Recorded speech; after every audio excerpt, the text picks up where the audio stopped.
Maniac McGee by Jerry Spinelli. Before the story. They say Maniac McGee was born in a dump.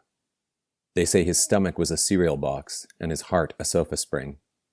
They say he kept an 8-inch cockroach on a leash and that rats stood guard over him while he slept. They say if you knew he was coming and you sprinkled salt on the ground and he ran over it, within 2 or 3 blocks he would be as slow as everybody else. They say. What's true? What's myth? It's hard to know. Finsterwald's gone now, yet even today you'll never find a kid sitting on the steps where he once lived. The Little League field is still there, and the band shell. Cobble's Corner still stands at the corner of Hector and Birch, and if you ask the man behind the counter, he'll take the clump of string out of a drawer and let you see it. Grade school girls in 2 Mills still jump rope and chant, "Maniac, maniac, he's so cool. Maniac, maniac, don't go to school, runs all night, runs all right. Maniac, maniac, kissed a bull." And sometimes the girl holding one end of the rope is from the west side of Hector, and the girl on the other end is from the east side, and if you're looking for Maniac McGee's legacy or monument, that's as good as any, even if it wasn't really a bull. But that's okay, because the history of a kid is 1 part fact, 2 parts legend, and 3 parts snowball. And if you want to know what it was like back when Maniac McGee roamed these parts, well, just run your hand under your movie seat and be very, very careful not to let the facts get mixed up with the truth. Part 1. Chapter 1. Maniac McGee was not born in a dump.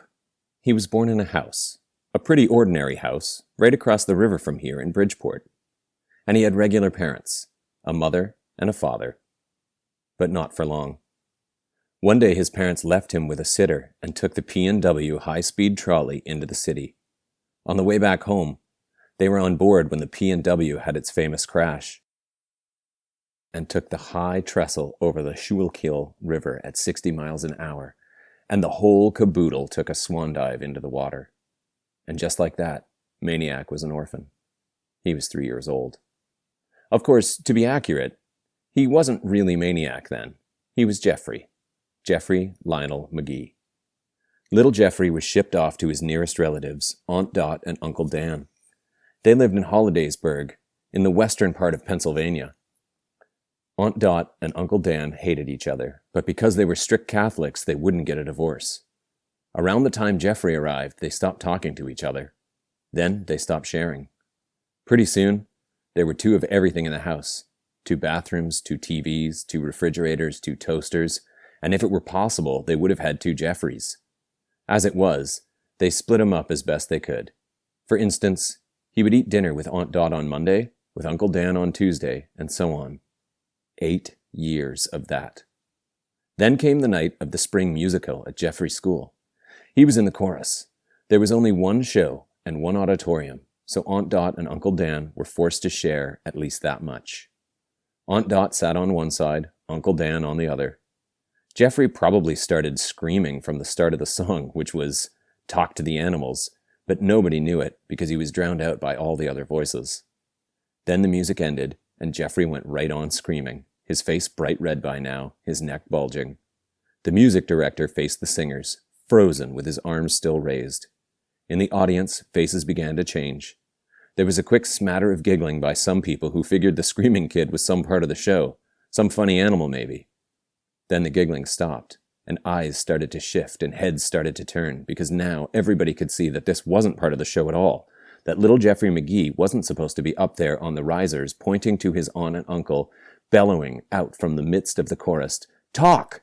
Talk, will ya? Talk! Talk! Talk!" No one knew it then.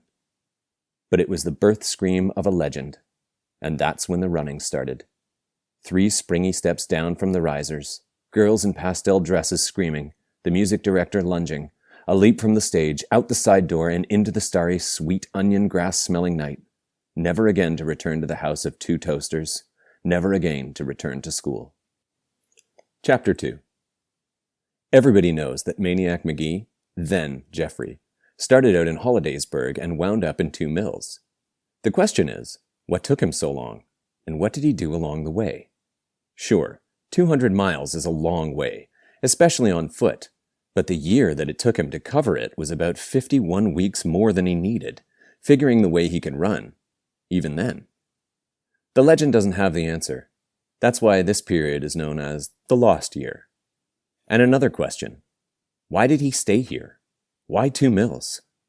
Of course, there's the obvious answer that sitting right across from the Schuylkill is Bridgeport, where he was born. Yet there are other theories.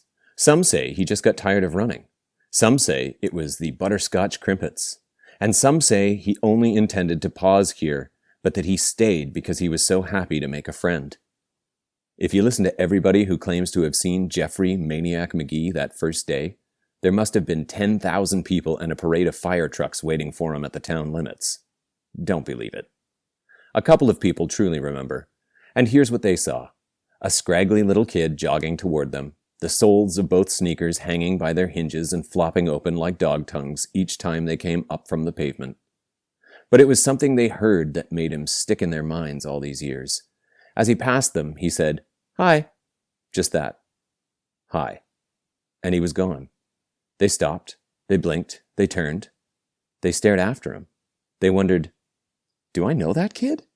Because people just didn't say that to strangers out of the blue. Chapter 3. As for the first person to actually stop and talk with Maniac, that would be Amanda Beale. And it happened because of a mistake. It was around 8 in the morning, and Amanda was heading for grade school, like hundreds of other kids all over town. What made Amanda different was that she was carrying a suitcase, and that's what caught Maniac's eye. He figured she was like him, running away, so he stopped and said, "Hi." Amanda was suspicious. Who was this white stranger kid, and what was he doing in the East End where almost all the kids were black, and why was he saying that? But Amanda Beale was also friendly, so she stopped and said, "Hi," back. "Are you running away?" Jeffrey asked her. "Huh?" said Amanda. Jeffrey pointed at the suitcase. Amanda frowned, then thought, then laughed. She laughed so hard she began to lose her balance, so she set the suitcase down and sat on it so she could laugh more safely. When at last she could speak, she said, "I'm not running away. I'm going to school." She saw the puzzlement on his face. She got off the suitcase and opened it up right there on the sidewalk. Jeffrey gasped. "Books?" Books, all right. Both sides of the suitcase crammed with them. Dozens more than anyone would ever need for homework. Jeffrey fell to his knees. He and Amanda and the suitcase were like a rock in a stream. The schoolgoers just flowed to the left and right around them. He turned his head this way and that to read the titles. He lifted the books on top to see the ones beneath. There were fiction books and non-fiction books, who did it books, and let's be friends books, and what is it books, and how-to books, and how not to books, and just regular kid books. On the bottom was a single volume from an encyclopedia. It was the letter A. "My library," Amanda Beale said proudly. Somebody called, "Gonna be late for school, girl." Amanda looked up. The street was almost deserted. She slammed the suitcase shut and started hauling it along. Jeffrey took the suitcase from her. "I'll carry it for you." Amanda's eyes shot wide. She hesitated. Then she snatched it back. "Who are you?" she said. "Jeffrey McGee." "Where are you from? West End?" "No." She stared at him. At the flap-soled sneakers. Back in those days, the town was pretty much divided. The East End was blacks, the West End was whites. "I know you're not from the East End. I'm from Bridgeport." "Bridgeport? Over there? That Bridgeport?" "Yep." "Well, why aren't you there?" "It's where I'm from, not where I am." "Great.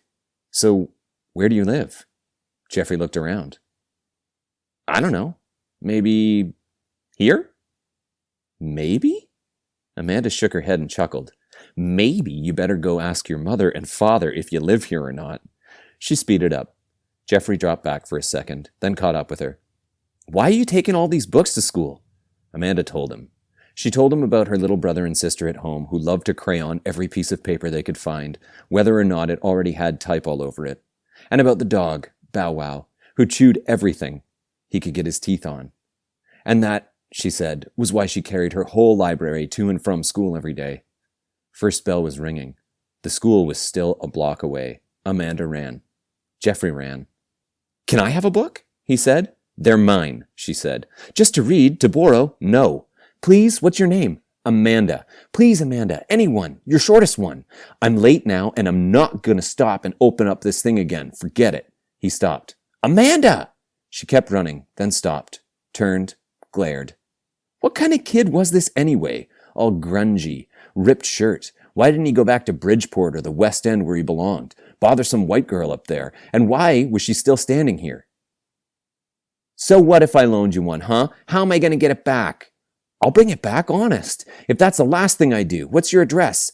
728 Sycamore. But you can't come there. You can't even be here. Second bell rang. Amanda screamed, whirled, ran. Amanda!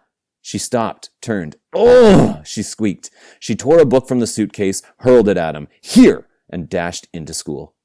The book came flapping like a wounded duck and fell at Jeffrey's feet. It was the story of the Children's Crusade. Jeffrey picked it up, and Amanda Beale was late to school, for the only time in her life. Chapter 4. Jeffrey made 3 other appearances that first day. The first came at one of the high school fields during 11th grade gym class.